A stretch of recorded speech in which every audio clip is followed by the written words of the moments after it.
time for you to read the instructions and questions, and you will have a chance to check your work.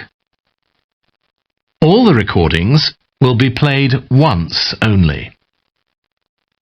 The test is in 4 sections. At the end of the test, you will be given 10 minutes to transfer your answers to an answer sheet. Now turn to Section 1.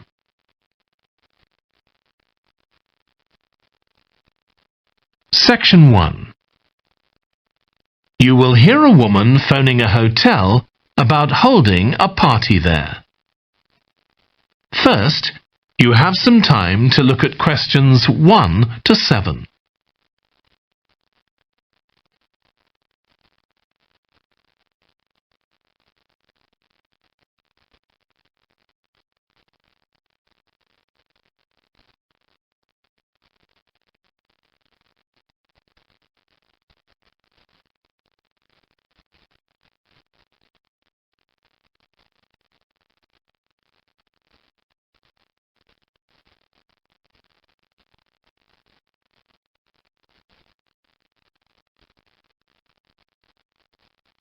You will see that there is an example that has been done for you.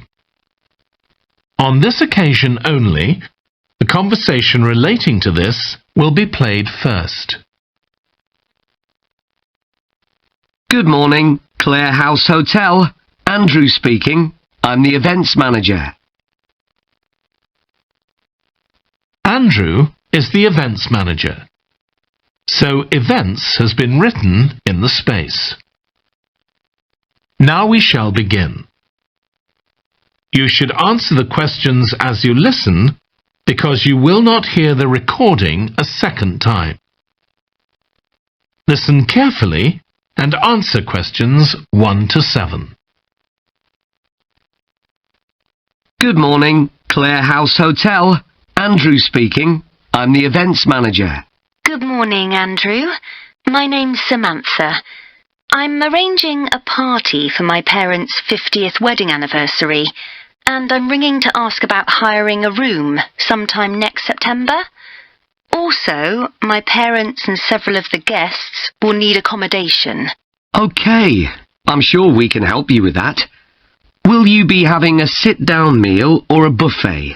Probably a sit-down. And do you know how many people there'll be? Around 80, I think. Well, we have 2 rooms that can hold that number. One is the Adelphi room. That can seat 85, or hold over 100 if people are standing for a buffet. Right. If you have live music, there's room for 4 or 5 musicians in the gallery overlooking the room. Our guests usually appreciate the fact that the music can be loud enough for dancing, but not too loud for conversation. Yes, I really don't like it when you can't talk. Exactly. Now, the Adelphi room is at the back of the hotel, and there are French windows leading out onto the terrace. This has a beautiful display of pots of roses at that time of the year. Which direction does it face? Southwest. So that side of the hotel gets the sun in the afternoon and early evening. Very nice. From the terrace, you can see the area of trees within the grounds of the hotel, or you can stroll through there to the river. That's on the far side, so it isn't visible from the hotel. OK. Then another option is the Carlton room. This is a bit bigger. It can hold up to 110 people. And it has the advantage of a stage, which is useful if you have any entertainment, or indeed a small band can fit onto it. And can you go outside from the room? No, the Carlton room is on the 1st floor, but on one side the windows look out onto the lake. Lovely. I think either of those rooms would be suitable. Can I tell you about some of the options we offer in addition? Please do. As well as a meal, you can have an MC, a master of ceremonies, who'll be with you throughout the party. What exactly is the MC's function? I suppose they make a speech during the meal, if we need one, do they? That's right. All our MCs are trained as public speakers, so they can easily get people's attention. Many guests are glad to have someone who can make themselves heard above the chatter. And they're also your support. If anything goes wrong, the MC will deal with it, so you can relax. Great. I'll need to ask you about food, but something else that's important is accommodation. You obviously have rooms in the hotel, but do you also have any other accommodation? Like cabins, for example? Yes, there are 5 in the grounds, all self-contained. They each sleep 2 to 4 people and have their own living room, bathroom and small kitchen. That sounds perfect for what we'll need. Before you hear the rest of the conversation, you have some time to look at questions 8 to 10.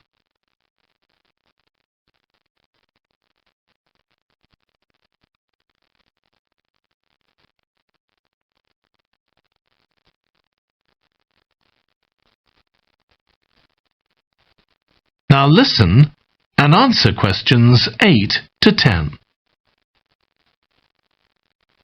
Now, you have various facilities, don't you? Are they all included in the price of hiring the room? The pool, for instance? Normally you'd be able to use it, but it'll be closed throughout September for refurbishment, I'm afraid. The gym will be available, though, at no extra charge. That's open all day from 6 in the morning until midnight. Right. And the tennis courts, but there is a small additional payment for those. We have 4 courts, and it's worth booking in advance if you possibly can, as there can be quite a long waiting list for them. Right. Now, could we discuss the food? This would be dinner around 7 o'clock, and... That is the end of section 1. You now have half a minute to check your answers.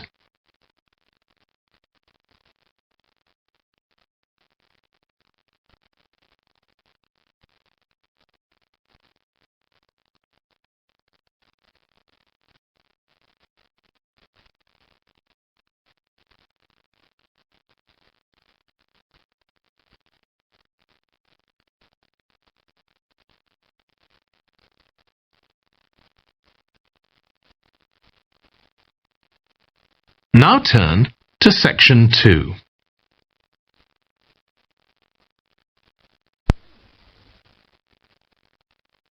Section 2.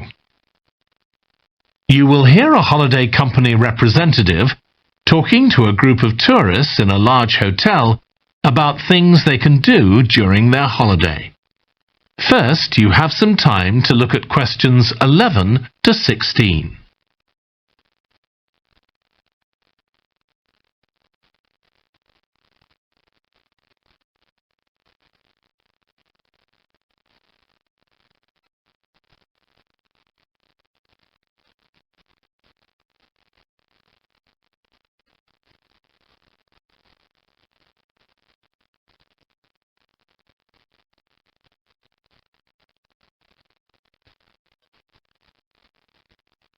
Now listen carefully and answer questions 11 to 16.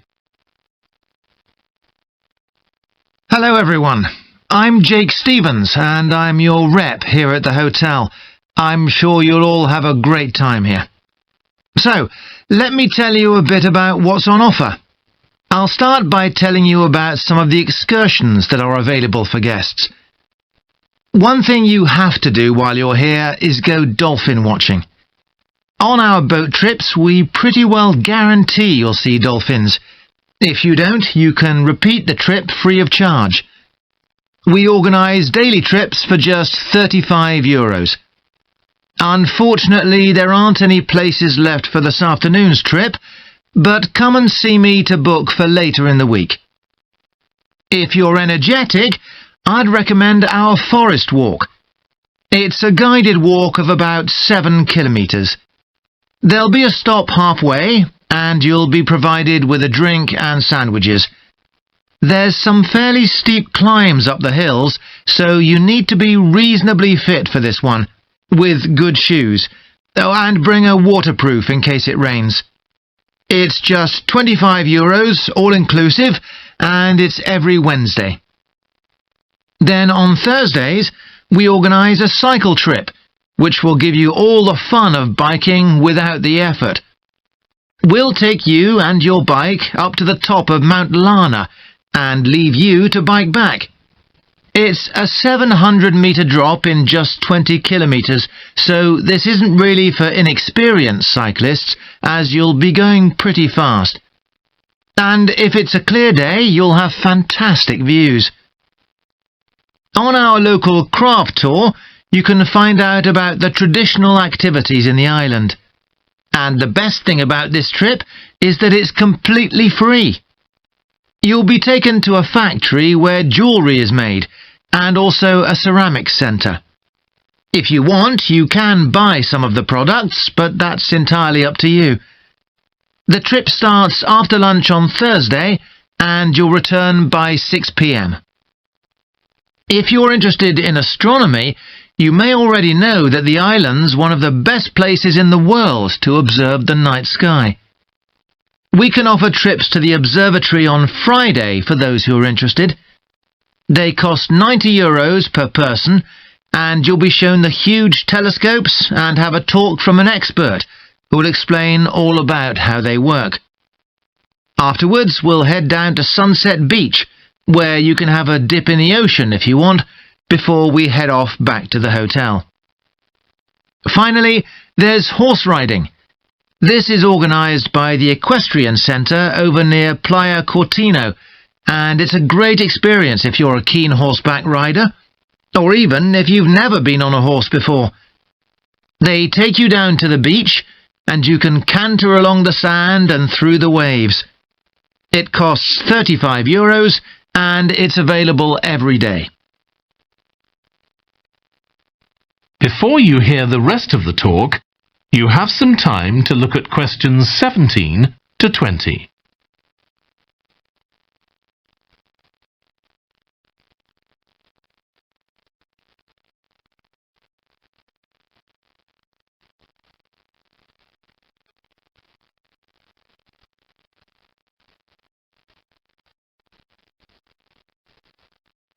Now listen and answer questions 17 to 20.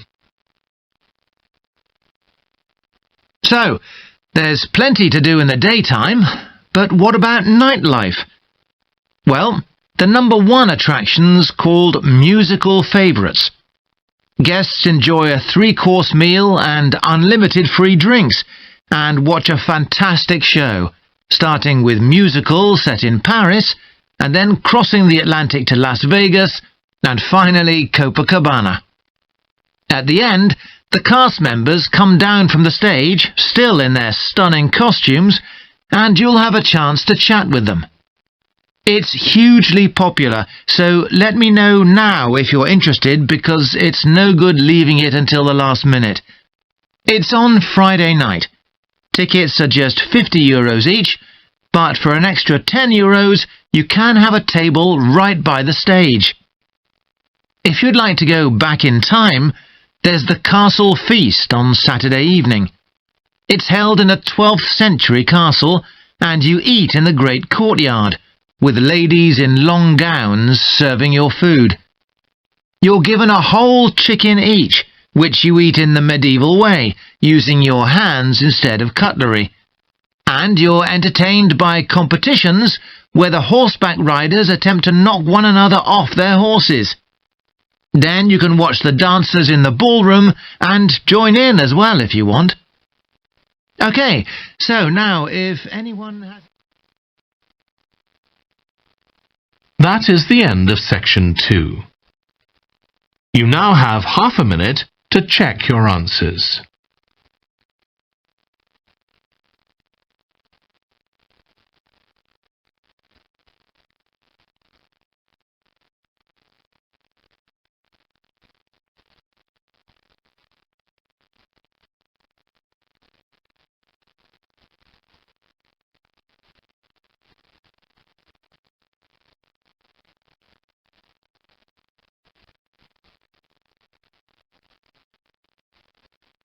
Now turn to Section 3.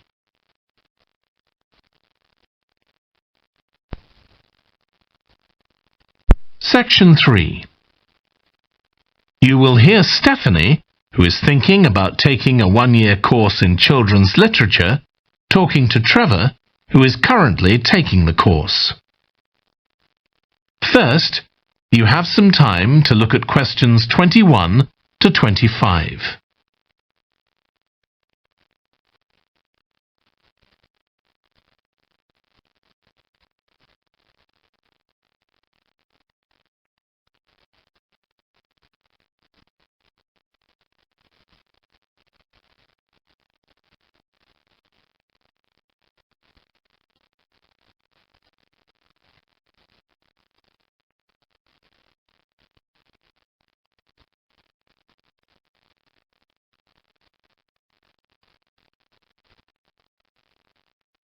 Now listen carefully and answer questions 21 to 25.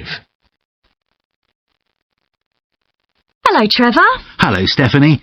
You said you wanted to talk about the course I'm taking on literature for children. That's right. I'm thinking of doing it next year, but I'd like to find out more about it first. OK, well, as you probably know, it's a one-year course.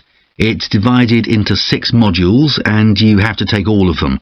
One of the most interesting ones, for me at least, was about the purpose of children's literature. You mean whether it should just entertain children or should be educational as well? Right, and whether the teaching should be factual, giving them information about the world, or ethical, teaching them values. What's fascinating is that the writer isn't necessarily conscious of the message they're conveying. For instance, a story might show a child who has a problem as a result of not doing what an adult has told them to do, implying that children should always obey adults. Oh, I see what you mean. That module made me realise how important stories are. They can have a significant effect on children as they grow up. Actually, it inspired me to have a go at it myself, just for my own interest. I know I can't compete with the really popular stories, like the Harry Potter books. They're very good. And even young kids like my 7-year-old niece love reading them. I'm very interested in illustrations in stories. Is that covered in the course? Yes, there's a module on pictures and how they're sometimes central to the story. That's good. I remember some frightening ones I saw as a child, and I can still see them vividly in my mind years later. Pictures can be so powerful, just as powerful as words. I've always enjoyed drawing, so that's the field I want to go into when I finish the course. I bet that module will be really helpful. I'm sure it will. We also studied comics in that module, but I'm not convinced of their value, not compared with books. One of the great things about words is that you use your imagination, but with a comic you don't have to. But children are so used to visual input on TV, video games and so on. There are plenty of kids who wouldn't even try to read a book, so I think comics can serve a really useful purpose. You mean it's better to read a comic than not to read at all? Yes, I suppose you're right. I just think it's sad when children don't read books. What about books for girls and books for boys? Does the course go into that? Yes, there's a module on it. For years, lots of stories, in English at least, assumed that boys went out and did adventurous things, and girls stayed at home and played with dolls. I was amazed how many books were targeted at just one sex or the other.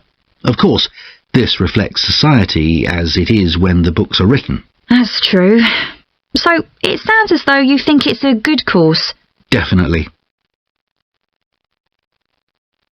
Before you hear the rest of the discussion, you have some time to look at questions 26 to 30.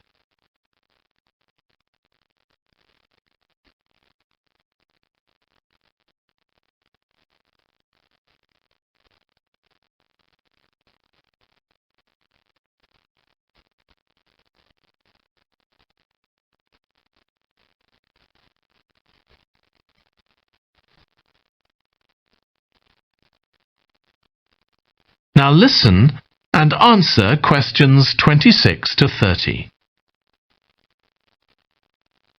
Have you been reading lots of children's stories to help you decide whether to take the course? Yeah, I've gone as far back as the late 17th century, though I know there were earlier children's stories. So does that mean you've read Perrault's fairy tales, Cinderella, the Sleeping Beauty, and so on? Yes, they must be important because no stories of that type had been written before. These were the first. Then there's the Swiss Family Robinson. I haven't read that.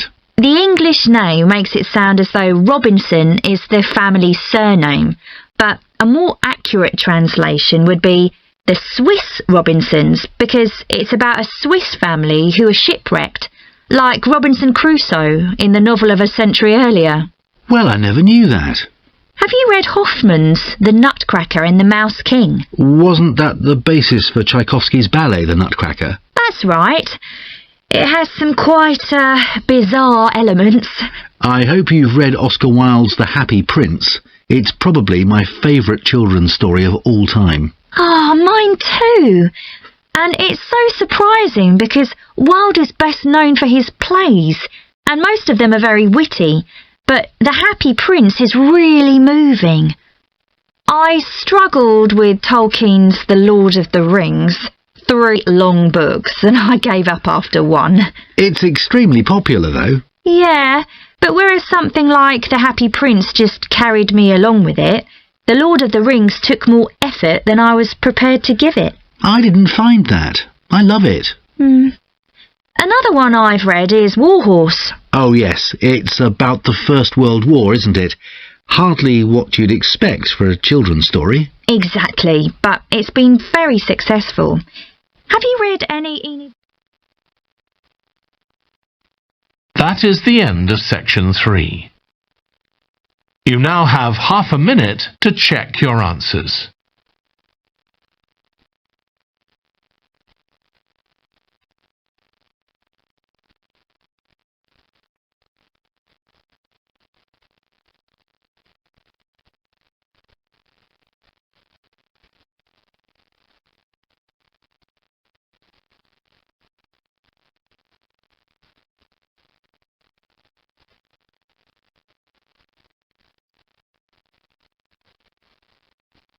Now turn to section 4.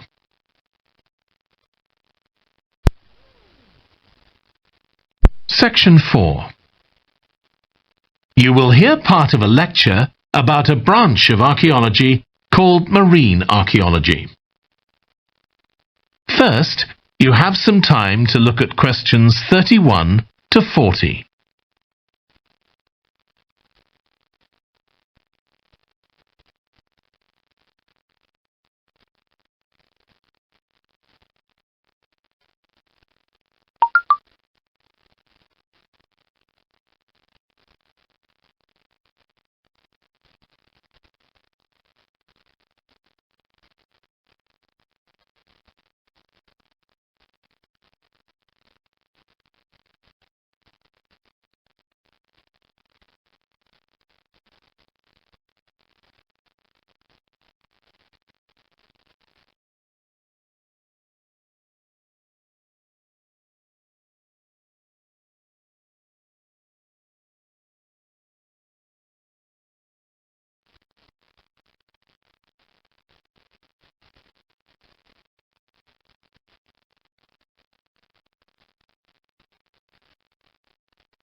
Now listen carefully and answer questions 31 to 40.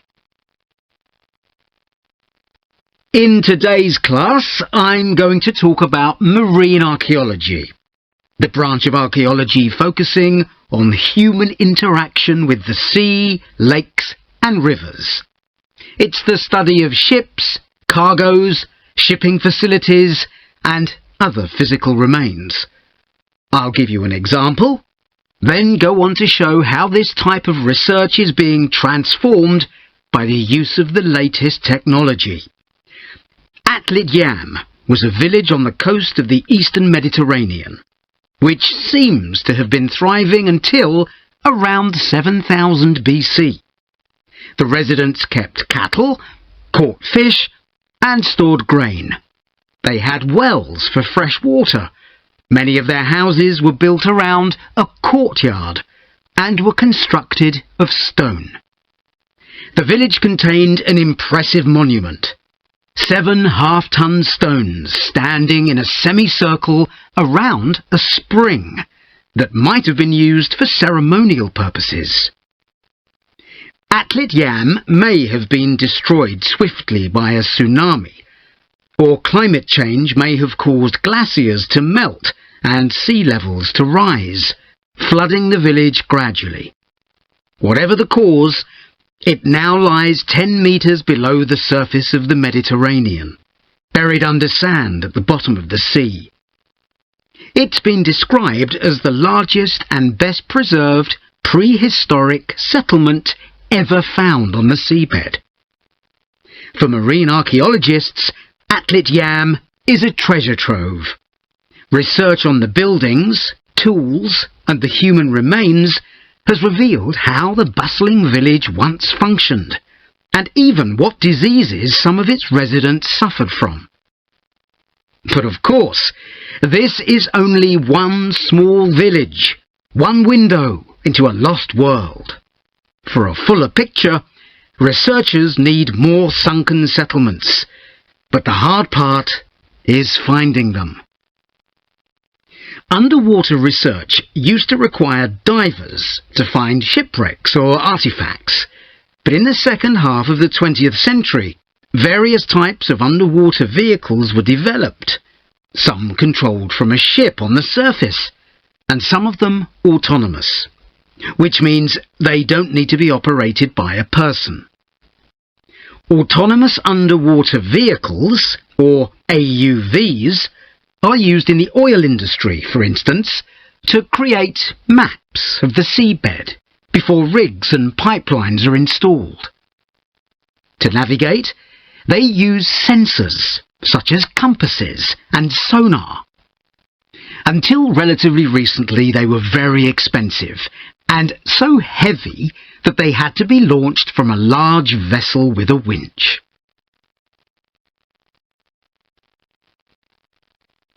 But the latest AUVs are much easier to maneuver. They can be launched from the shore or a small ship, and they're much cheaper, which makes them more accessible to research teams. They are also very sophisticated. They can communicate with each other and, for example, work out the most efficient way to survey a site or to find particular objects on the seabed. Field tests show the approach can work. For example, in a trial in 2015, 3 AUVs searched for wrecks at Marzimemi, off the coast of Sicily. The site is the final resting place of an ancient Roman ship, which sank in the 6th century AD, while ferrying prefabricated marble elements for the construction of an early church. The AUVs mapped the area in detail, finding other ships carrying columns of the same material. Creating an internet in the sea for AUVs to communicate is no easy matter. Wi-Fi networks on land use electromagnetic waves, but in water these will only travel a few centimeters. Instead, a more complex mix of technologies is required. For short distances, AUVs can share data using light, while acoustic waves are used to communicate over long distances. But more creative solutions are also being developed, where an AUV working on the seabed offloads data to a second AUV, which then surfaces and beams the data home to the research team using a satellite. There's also a system that enables AUVs to share information from seabed scans and other data. So, if an AUV surveying the seabed finds an intriguing object, it can share the coordinates of the object, that is, its position, with a nearby AUV that carries superior cameras, and arrange for that AUV to make a closer inspection of the object. Marine archaeologists are excited about the huge potential of these AUVs for their discipline. One site where they're going to be deployed is the Gulf of Baratti off the Italian coast. In 1974, a 2,000-year-old Roman vessel was discovered here in 18 metres of water. When it sank, it was carrying medical goods in wooden or tin receptacles. Its cargo gives us insight into the treatments available all those years ago, including tablets that are thought to have been dissolved to form a cleansing liquid for the eyes. Other Roman ships went down nearby, taking their cargoes with them. Some held huge pots made of terracotta. Some were used for transporting cargoes of olive oil, and others held wine. In many cases, it's only these containers that remain, while the wooden ships have been buried under silt on the seabed. Another project that's about to be... That is the end of section 4. You now have half a minute to check your answers.